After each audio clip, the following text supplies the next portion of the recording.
My name's Kenny Evans. I've been in Sacred Oath since 1985, late 85, early 86.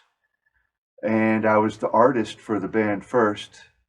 The boys had a newsletter that was called, originally, it was called Thrash Incorporated. After a few issues, we changed it to what's called The Invocation was our newsletter. And I did all the artwork, the cover, um, little snippets of artwork in the pages. I did the artwork for the first demo, which Greg Callis was the original drummer for. And then when he was out of the band, I did the artwork for the second demo, Shadow Out of Time, which I played drums on. And I was always friends with the guys in high school. We all went to, me and Rob and Pete Altieri, the original bass player, went to Bethel High School together, and we all worked at the same places, like Sycamore Burger Joint in Bethel, Connecticut. And so we're Bethel kids, and we all grew up together, and it was pretty much a lifelong dream to be a drummer. My father was a drummer before I was. When he was young, he was quite prominent drummer down in the Village in the 60s. He played with a band called the Fifth Estate. He played briefly with what would become Steppenwolf. They were still called the Sparrows at the time, I believe. So he played with them. He played with, also played with Manfred Mann on the song Quinn the Eskimo. He didn't get any credits. The drummer was unavailable. He was a studio cat in the city at that time, and he was one of the only guys around that could read off a chart and play at the same time. So he was in demand, and they called him down. He did Quinn the Eskimo, and they wrote him a check. They said, "Thank you very much." So if you ever hear that on, light rock radio at any time, or oldies station, that's my dad playing drums. So after that, he became a lawyer, but what I had already seen by that time had stuck. Growing up in Bethel, once we moved to Bethel, Connecticut from Stanford, it was my mother, my father, myself, and my brother Eric, younger brother Eric.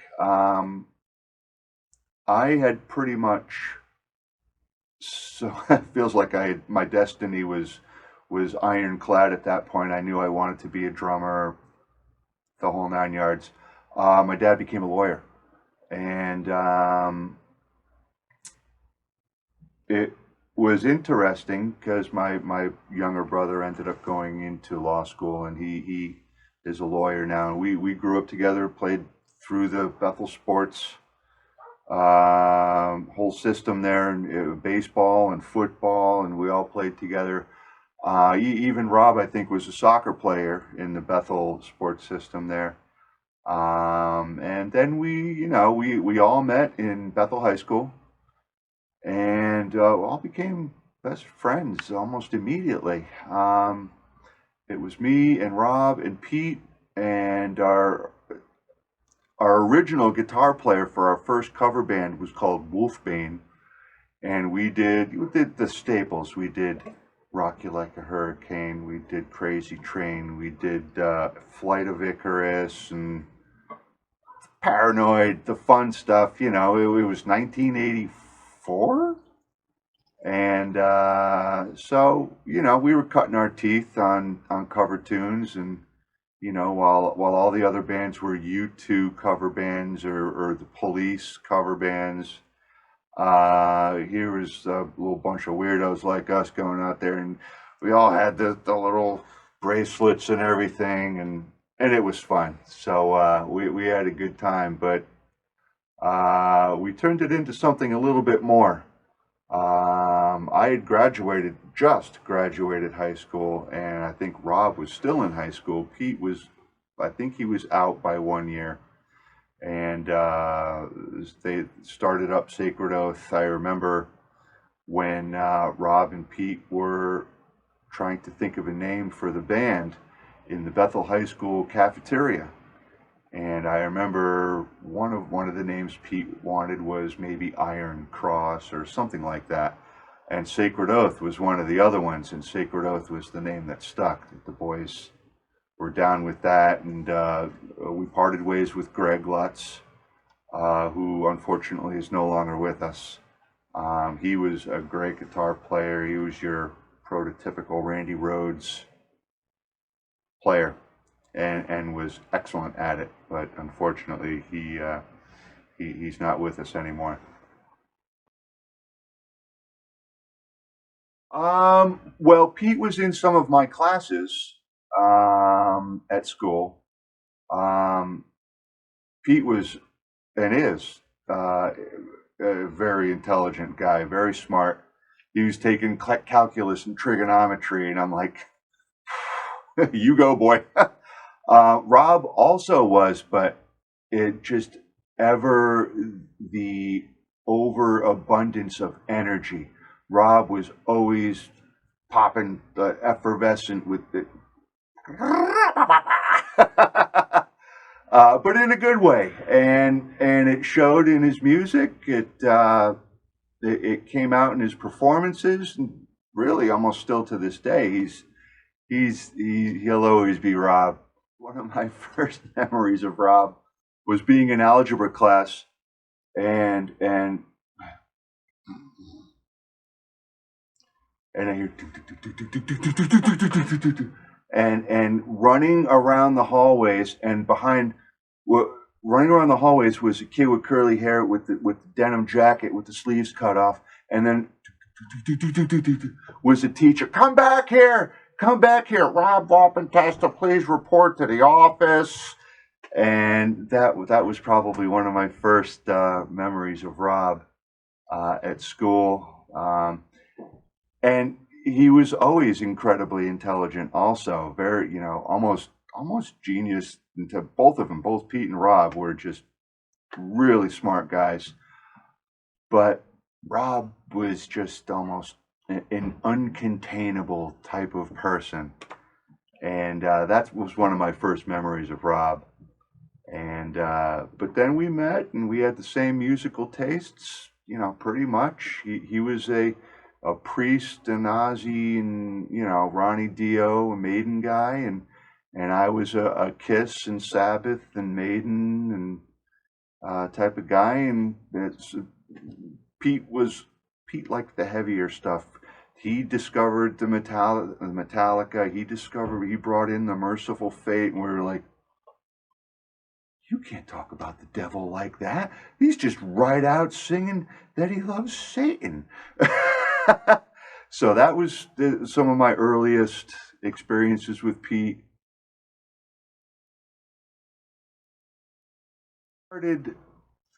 It started early for me, with my father being a drummer, and I was 4, 5, and 6 years old, and very aware of music because he had the record player and the vinyl collection. So here's a 6-year-old me flipping through Dad's vinyl, and I'm pulling out Cream, Disraeli Gears.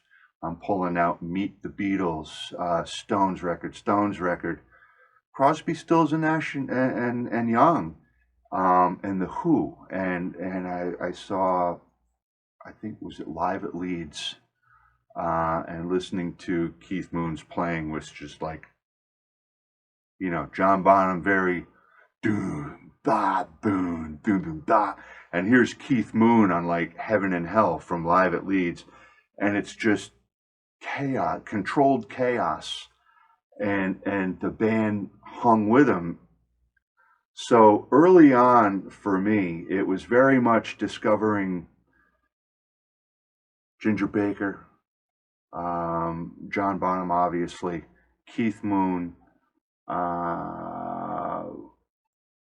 Steppenwolf. It was 10. It might have been 9. It was 1975, and I'm watching TV after school. My mom's behind me, taking care of stuff, and the promotion commercial for Kiss Alive came on the TV, and it was explosions and smoke and blood flying out and guitars are smoking, and I am a Marvel comic guy. I grew up Spider-Man, X-Men, blah blah blah. So I was already into that, and now I saw a rock band that looked like superheroes, and I'm 10 years old, and I'm like, Mom, look at that. And she turned around and she's like, oh my God. And that was it. That was it for me. Gene hit me at just the right time. And ever since, Peter Criss is my man. Learned how to play sitting in I never took lessons. I learned how to play sitting in my room with rulers and playing on my school books, learning how to play Rock Bottom, Strutter, Black Diamond, Parasite, Strange Ways, anything off of those first 3, 4, and on albums. Pretty much how I learned how to drum. How does Kiss kick off their career? Boom, boom, boom, boom, boom, boom, boom, boom. Starts off with Peter, and ends with Peter singing on that first record. The first record that's Kiss's seminal record. As far they still play Cold Gin, they still play Black Diamond, they still play Firehouse. I mean, they still play half of that record. So yeah, first record, Hotter Than Hell. I love Hotter Than Hell. Some people don't because they feel the sound and the production's a little, but I don't know. I think that's their heaviest record with Peter. Did me Black Sabbath Volume 4. And I put the needle on the record, and Wheels of Confusion comes right on, and I'm like, it's so dark. It's almost despondent. And I'm like, I don't know how to feel about this. But then it got into songs like Supernaut and Tomorrow's Dream. That's when I started to really enjoy Bill Ward's drumming.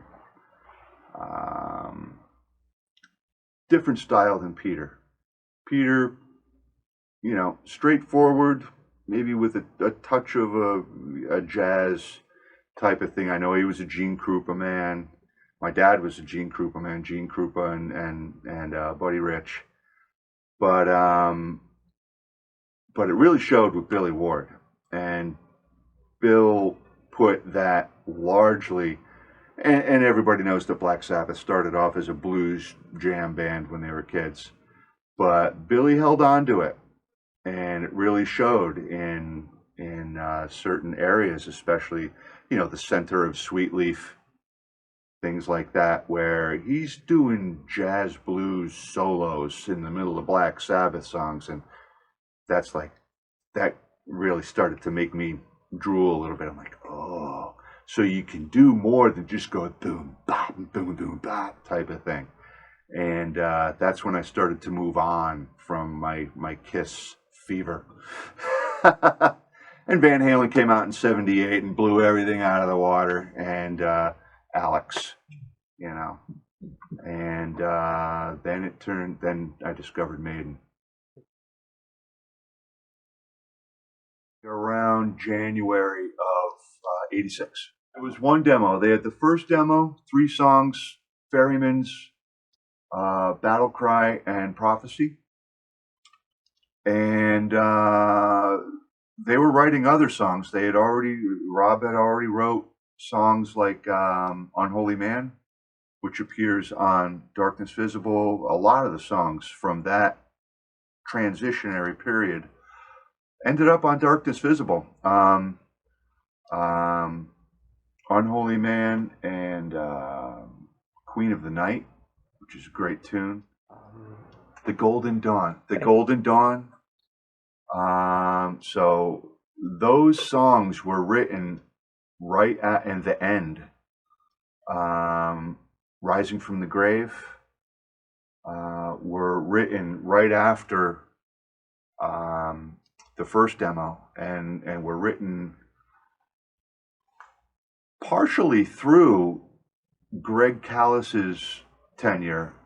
So he had actually started being the drummer of those songs, and then things didn't work out with those guys, and I offered. I said, guys, you give me a shot at this. I was really just doing the artwork for him, but I said, I know your songs and I know where you're going. Let me have a shot at this. And I mean, I barely knew how to drum. Where it was on the job training. I already knew how to drum because of my father and my experiences at home. But and I always knew I wanted to do it. But once that transition had been made from the first drummer to let me sit there, and it worked out, and I never let go.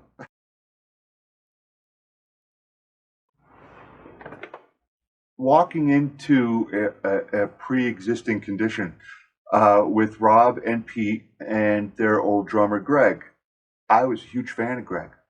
Greg, if you listen to the first demo, guy's a great drummer.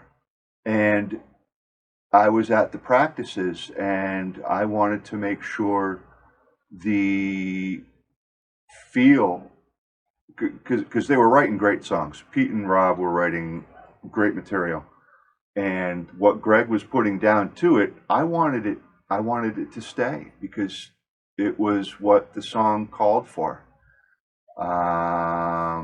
And we were all in a zone together in terms of the Merciful Fate vibe. There was a spooky thing going on. Merciful Fate and we were Fate's Warning just came out. The first two, and the third, of course, Awaken and Guardian was great.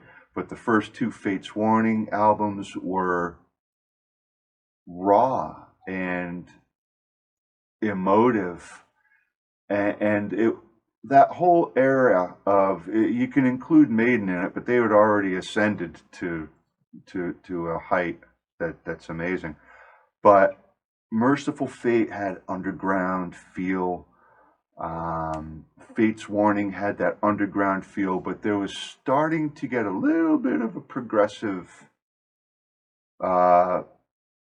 ingredients being sprinkled into the songwriting, and Rob was getting real good at that with songs like Unholy Man or Queen of the Night, which was a mixture of Maiden and old Priest, but also quicker, quicker like early Maiden, and but spooky with that Melissa Merciful Fate feel. And I loved Kim Russ. Kim Russ is one of my template drummers. You know, whether it's Clive or Nico, Kim Russ became a template drummer for me, and Mickey D is, like, as far as I'm concerned, he's one of my all-time favorite drummers. So, you know, we're talking 86 when Fatal Portrait came out, and we used to do the Candle. We used to do the Candle. We used to do Karen. We used to do Halloween. We used to do Evil. We used to do Nuns Have No Fun. We used to do the Four Horsemen. What else? There was another one we did. Ride the Lightning. We did Ride the Lightning. And this is when it just came out. So if you're talking about, you know, what influenced my drumming and how I approached their songs, that's pretty much the bones of it. I took what Greg had done with their stuff and my influences, I would use that, and it wasn't intentional. It just regurgitated. It just flowed right out.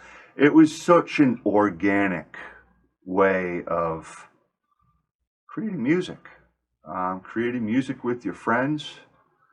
Um, and then we got Glenn, and it was at a football game that my brother was playing at. He was the varsity captain, running back. And in the background, I hear Evans scores a touchdown, and Rob opens the door, and this kid gets out with the little mustache and his spiky hair and a rat shirt and a bandana, and it was Glenn. Coolest guy you could ever hope to meet, but the rat shirt threw me. I was like, Rob, are you sure about this? And he's like, this is the guy. And I'm like, okay, Glenn, what's up, bro? How are you? You know, and we're best friends to this day. And so there was an evolution that happened with the addition of Glenn on guitar. And so the songwriting continued, and Rob has always been a freak of a writer. He's always got just boom, boom, boom, boom, songs. Like, hey, I got a new song. I'm like, I haven't finished with the last one yet. So while, I was trying to, pin down Unholy Man and Queen of the Night, he wrote Message to the Children. He wrote, him and Glenn wrote the title song, A Crystal Vision. Rob wrote Two Powers, and he's coming in with this stuff, and it starts getting real exciting, really intense. We were kind of creating our own scene out of Danbury. We practiced up in New Fairfield, but we were playing a lot of places down in the city. We were playing making our own shows in Danbury. We would rent out places and build a stage and print up our own tickets, and very much a very grassroots type of effort. Keeping in mind, Rob and Glenn were still in high school. They were 17 each. Pete was 19 and I was 20. We had no idea where to go. My father has, even after not drumming anymore, he was a lawyer now, but he was still very much doing entertainment law also. And he also managed bands. He managed a band from New London called the Reducers, which were very much like a college, almost like a punk rock type of band. But they recorded at a number of different places, and they knew, Dad knew John Russell, who had Presence Studios over in, is it Branford, Connecticut? It was either Branford or the end of New Haven, something like that. But we were put in touch with that studio, and John was a great guy. He helped us through it. He helped tune my drum set, and he was excellent with us. There was all of those songs on A Crystal Vision are no click track, no editing. It's just one shot performance, roaring from the beginning to the end. I mean, it's how you made records back then. There was no editing on A Crystal Vision. It was, okay, boys, go. And Two Powers, and honestly, in that studio recording that first record, we were all pretty terrified. I was terrified. Those songs were not really intended to be that fast. That's sheer terror. But excitement and fun all at the same time. So it was a bit of a witch's brew of anxiety, excitement, And the one thing that we had really good, well, two things. The first thing is that the studio was great. Also the first thing was that we were fantastically prepared going in. We were teenage kids, so well rehearsed that there was no song that I don't think we had to do more than, 4 times to get the take that we wanted. We were not in that studio for a long time. It was a relatively short stint. Was it even a week? I don't even think it was a week, but it was intense, and it shows that you could hear it. I think you could hear it on the record when you listen to Two Powers, when you listen to Magic Sun or Rising from the Grave or Message to the Children. There's an energy. It's just raw, and it's very authentic. All basic tracks on every song is all four of us in the same room at the same time, playing at the same time. There were solos that were added in afterwards, but even harmonies, Ferryman's, those are in the basics. There might be some embellishment afterwards, with guitars. Did the vocals afterwards, obviously. But the entire record, all basic tracks, is the four of us in the same room. I mean, I had, it was a good sized room, and I had the whole kit, and I had Pete, Glenn, and Rob in chairs. And we ripped through all of it. And basics were done first, and then I got to sit back and watch them squirm. But it was a magical time, and there's certain memories like Glenn in the booth doing his guitar solo for Magic Sun. He does this bend with the whammy bar, the woo, woo, and then the last note he goes woo, and he holds it, and it kind of squeals, and it was something he had not intended, and he finished it off, and he pressed pause, and Glenn was like, "Ah, man, I'm gonna have to do that over again." And all of us were in the sound room going, "No, that was great. You got to keep that." So really, really cool memories like that. If I joined the band in January of '86, and we were in the studio, it might be almost a year. But we didn't know we were signed. It was probably it might be between a half a year, 6 months, and 8 months from when we got signed to rolling tape for the record for Crystal Vision. Mercenary Records, turns out, didn't really have their act together. The record came out, and Rob, it's a bit of a blur for me. I try to forget a lot of this, and I'm sure Rob probably has too. Mercenary, I think the record came out almost at the time or after that Mercenary had already filed Chapter 11 or 13. So they were tanking, and we were having a hard time emotionally with the fact that the record was in the can, everything is printed up, and the record company goes belly up.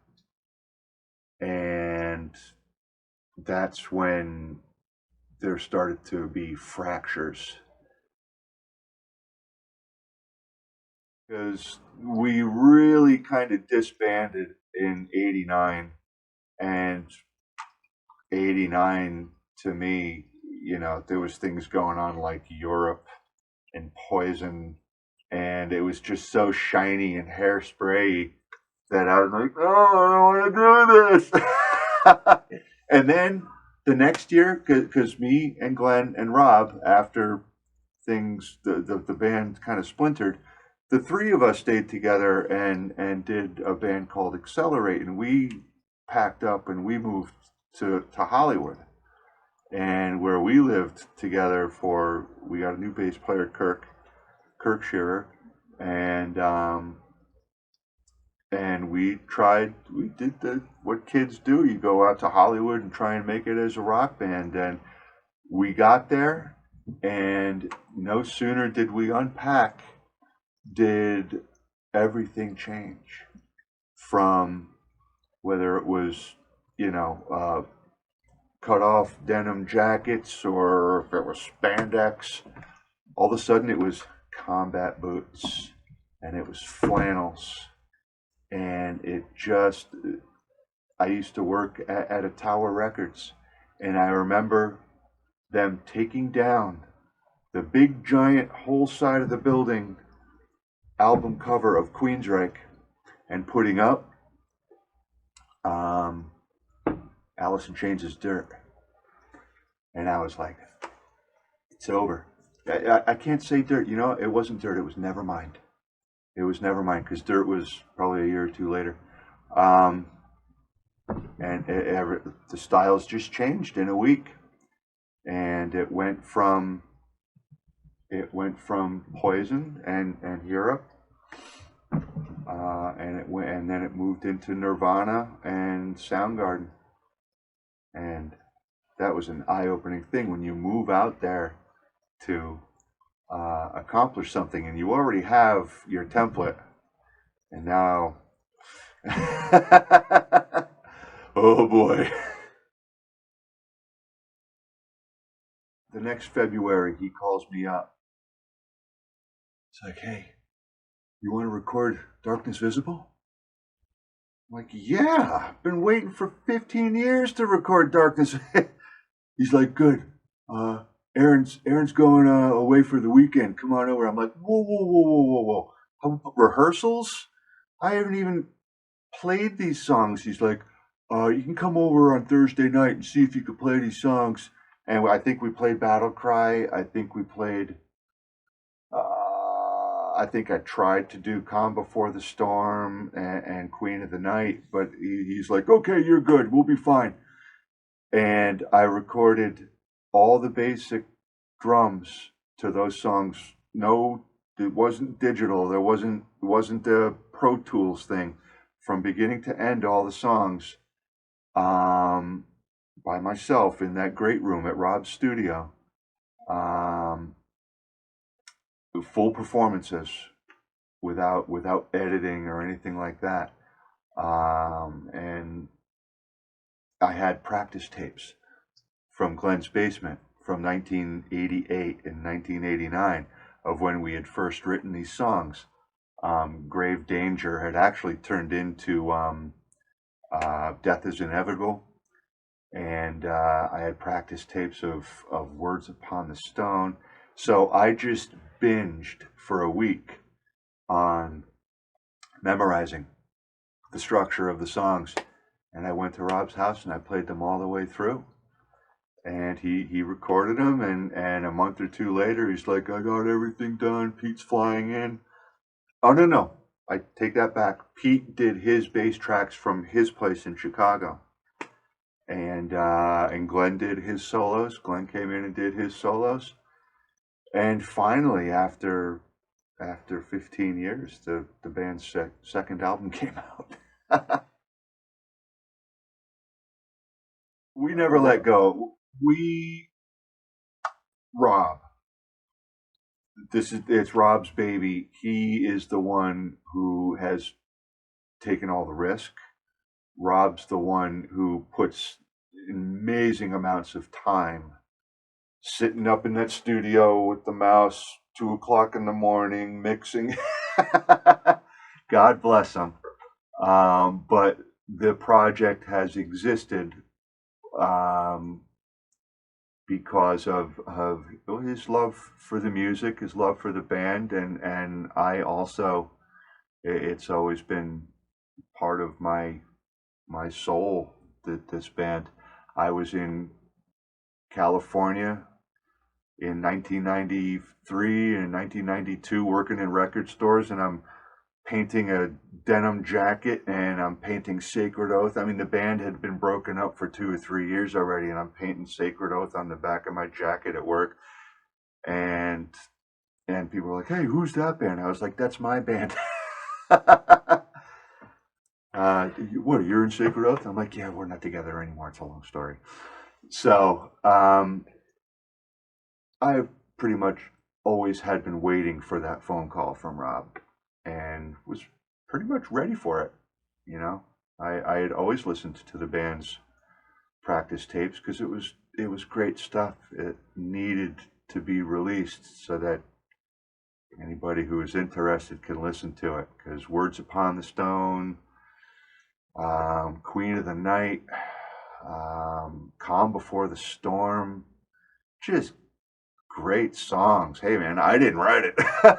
I was lucky enough to be able to play drums on it, but just great material that these guys wrote, and it deserved to be put out. So we just said, screw it, we're doing it. I'll be over there.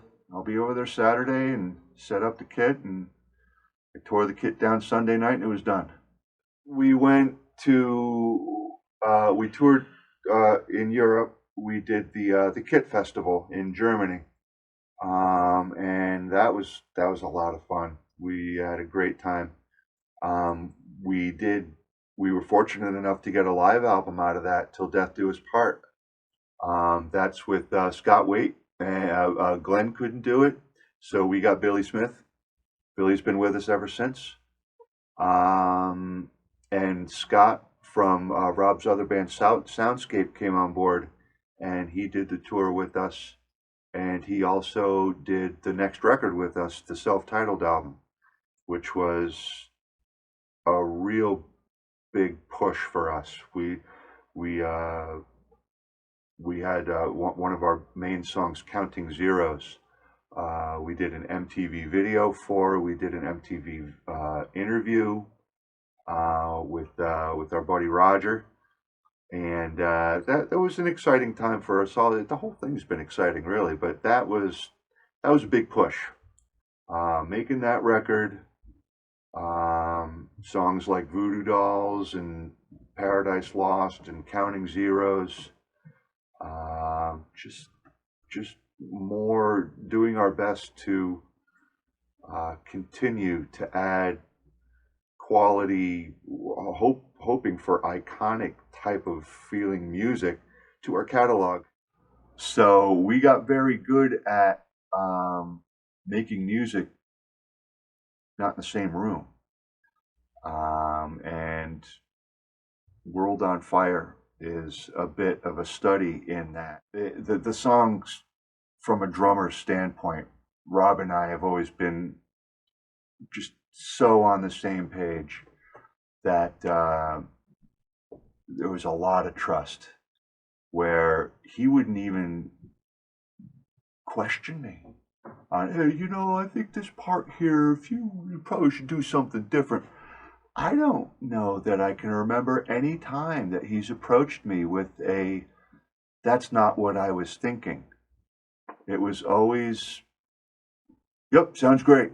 Let's record it, and that carried through from World on Fire. It carried through, well, the next one was a 25th reunion with Glenn and Pete, Fallen.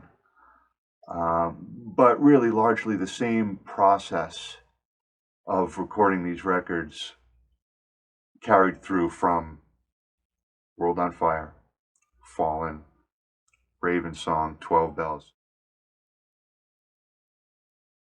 And Rob and I were at the point where we had Billy and the boys there, and we were talking about, look, if we're going to make another record, we're just going to let it fly on it.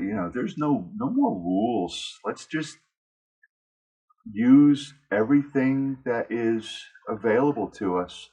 I have the Roland kit, and we used that. We used real cymbals. I played to a click track for the entire thing, and it was a neat experience. Almost to the point where I was like, geez, I might have wanted to have tried that a couple of years ago on a couple of things. But it was really cool. It was a very fun experience. And uh, again, Rob wrote all of the songs except for one. I wrote one song. And it just, it's one of our, I mean, we're proud of everything we've done, but this record came out really well. So one of the things that using the Roland kit afforded us was the ability to really isolate. Every time, the snare, the kicks, it just so crystal clear. There was no bleeding. There's no cymbals bleeding into the mic, the tom mics, or anything like that. And when you have such clarity, it really afforded Rob the ability to expound on how he went about producing his guitar sounds and his rhythms. And all the guitar players on that record. Damiano, we brought in Damiano Christian, who is just a phenomenal guitar player. And he worked so well with Bill, and he worked so well with Rob that just the way the three of them blended, it almost had a feeling of what it had with the first record. That there's a we call it the majestic factor. You know, the very almost European Viking type of feeling to metal songs with harmonies and dual solos. And we did that. We've always done a lot of that, but we did it a lot on the first record with Rob and Glenn. And we did it a lot with Bill and Damiano and Rob. And I think that is also another one of the reasons why this is a standout record for us.